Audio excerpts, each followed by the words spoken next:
اتنا بڑا بادشاہ، پوری دنیا پر بادشاہی، لیکن اللہ نے ایک ادنا سے مچھر سے اس کو رہتی دنیا تک کے لیے عبرت کا نشان بنا دیا۔ نمرود بادشاہ کا پورا نام نمرود بن کنعان بن سام بن نو تھا۔ اس کا پایہ تخت بابل تھا۔ دنیا کی مشرق و مغرب کی سلطنت رکھنے والے 4 پیدا ہوئے، جن میں سے 2 مومن اور 2 کافر تھے، حضرت سلیمان بن داؤد اور حضرت ذوالقرنین، اور کافروں میں نمرود اور بخت نصر۔ کیونکہ ایک عرصہ بعید سے یہ بادشاہ چلا آتا تھا، اس لیے دماغ میں رعونت اور انانیت آ گئی تھی۔ سرکشی اور تکبر اور غرور اس کی طبیعت میں سما گیا تھا۔ بعض لوگ کہتے ہیں کہ 400 سال تک حکومت کرتا رہا۔ نمرود بن کنعان بڑا جابر بادشاہ تھا۔ سب سے پہلے اسی نے تاج شاہی اپنے سر پر رکھا۔ اس سے پہلے کسی بادشاہ نے تاج نہیں پہنا تھا۔ یہ لوگوں سے زبردستی اپنی پرستش کرواتا تھا۔ کاہن اور نجومی اس کے دربار میں بکثریت اس کے مقرب تھے۔ نمرود نے ایک رات یہ خواب دیکھا کہ ایک ستارہ نکلا اور اس کی روشنی میں چاند، سورج وغیرہ سارے ستارے بے نور ہو کر رہ گئے۔ کاہنوں اور نجومیوں نے اس خواب کی یہ تعبیر دی کہ ایک فرزند ایسا ہوگا جو تیری بادشاہی کے زوال کا باعث ہوگا۔ یہ سن کر نمرود بے حد پریشان ہو گیا اور اس نے یہ حکم دے دیا کہ میرے شہر میں جو بچہ پیدا ہو وہ قتل کر دیا جائے اور مرد عورتوں سے جدا رہیں۔ چنانچہ ہزاروں بچے قتل کر دیے گئے، مگر تقدیر الہی کو کون ٹال سکتا ہے؟ اسی دوران حضرت ابراہیم علیہ السلام پیدا ہو گئے اور بادشاہ کے خوف سے ان کی والدہ نے شہر سے دور پہاڑ کی ایک غار میں ان کو چھپا دیا۔ اسی غار میں چھپ کر ان کی والدہ روزانہ دودھ پلایا کرتی تھی۔ بعض مفسرین کا قول ہے کہ 7 برس کی عمر تک، اور بعض نے تحریر فرمایا کہ 17 برس تک آپ اسی غار میں پرورش پاتے رہے۔ نمرود نے اپنی سلطنت بھر میں یہ قانون نافذ کر دیا کہ اس نے خوراک کی تمام چیزوں کو اپنی تحویل میں لے لیا تھا۔ یہ صرف انہی لوگوں کو خوراک کا سامان دیا کرتا تھا جو لوگ اس کی خدائی کو تسلیم کرتے تھے۔ چنانچہ ایک مرتبہ حضرت ابراہیم علیہ السلام اس کے دربار میں غلہ لینے کے لیے تشریف لے گئے تو اس خبیث نے کہا کہ پہلے تم مجھ کو اپنا خدا تسلیم کرو، جبھی میں تم کو غلہ دوں گا۔ حضرت ابراہیم علیہ السلام نے بھرے دربار میں علل اعلان فرما دیا کہ تو جھوٹا ہے اور میں صرف ایک خدا کا پرستار ہوں جو وحدہ لا شریک ہے۔ یہ سن کر نمرود آپے سے باہر ہو گیا اور آپ کو دربار سے نکال دیا اور ایک دانہ بھی نہیں دیا۔ آپ اور آپ کی چند متبعین جو مومن تھے بھوک کی شدت سے پریشان ہو کر جاں بلب ہو گئے۔ اس وقت آپ ایک تھیلا لے کر ایک ٹیلے کے پاس تشریف لے گئے اور تھیلے میں ریت بھر کر لائے اور خداوند قدوس سے دعا مانگی تو وہ ریت آٹا بن گئی اور آپ نے اس کو اپنے متبعین کو کھلایا اور خود بھی کھایا۔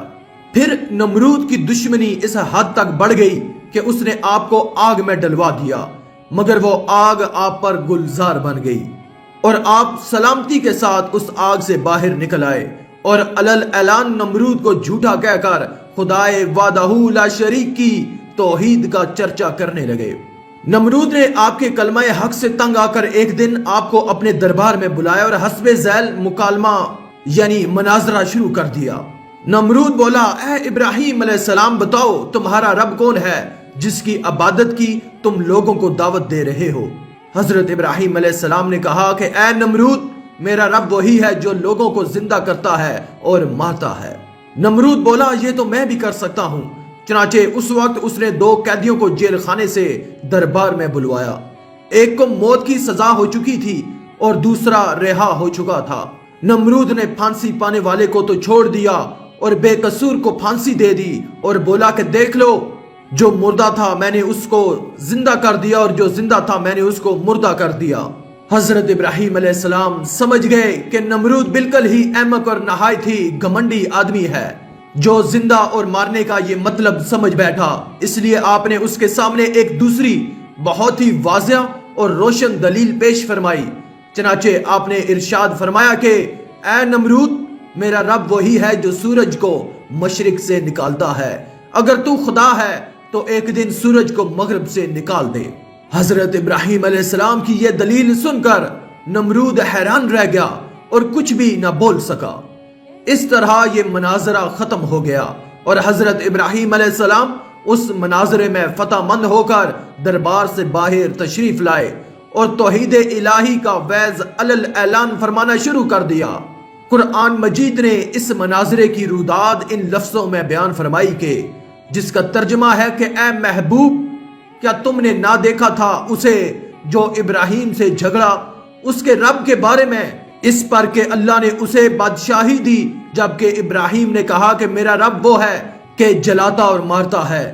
بولا میں جلاتا اور مارتا ہوں۔ ابراہیم علیہ السلام نے فرمایا تو اللہ سورج کو لاتا ہے پورب سے، تو اس کو پچھم سے لے آؤ۔ ہوش اڑ گئے کافر کے اور اللہ راہ نہیں دکھاتا ظالموں کو۔ ایک قول ہے کہ اس ناہنجار بادشاہ کے پاس اللہ نے ایک فرشتہ بھیجا، اس نے آ کر اسے توحید کی دعوت دی لیکن اس نے قبول نہ کی۔ دوبارہ دعوت دی لیکن انکار کیا۔ تیسری مرتبہ اللہ کی طرف بلایا لیکن پھر بھی یہ منکر ہی رہا۔ اس بار بار کے انکار کے بعد فرشتے نے اس سے کہا اچھا تو اپنا لشکر تیار کر، میں بھی اپنا لشکر لے آتا ہوں۔ نمرود نے بڑا بھاری لشکر تیار کیا اور زبردست فوج کو لے کر سورج نکلنے کے میدان میں آ پہنچا۔ ادھر اللہ تعالیٰ نے مچھروں کا ایک دروازہ کھول دیا۔ بڑے بڑے مچھر اس کثرت سے آئے کہ لوگوں کو سورج بھی نظر نہ آتا تھا۔ اللہ کی یہ فوج نمرودیوں پر گری اور تھوڑی دیر میں ان کا خون تو کیا، ان کا گوشت پوست سب کھا گئی اور سارے کے سارے یہی ہلاک ہو گئے۔ ہڈیوں کا ڈھانچہ باقی رہ گیا۔ انہی مچھروں میں سے ایک نمرود کے نتنے میں گھس گیا اور 400 سال تک اس کا دماغ چاٹتا رہا۔ ایسے عذاب میں وہ رہا کہ اس سے موت ہزاروں درجے بہتر تھی۔ اپنا سر دیواروں اور پتھروں پر مارتا پھرتا تھا، ہتھوڑوں سے کھجلواتا تھا اور اپنے سر پر جوتے مرواتا تھا تاکہ کچھ دیر اس کو چین آ جائے۔ یوں ہی رینگ رینگ کر بدنصیب نے ہلاکت پائی۔ آخر میں اللہ سے دعا ہے کہ اللہ ہمیں نیک اعمال کرنے اور برائی سے بچنے اور بچانے کی توفیق عطا فرمائے۔ آمین۔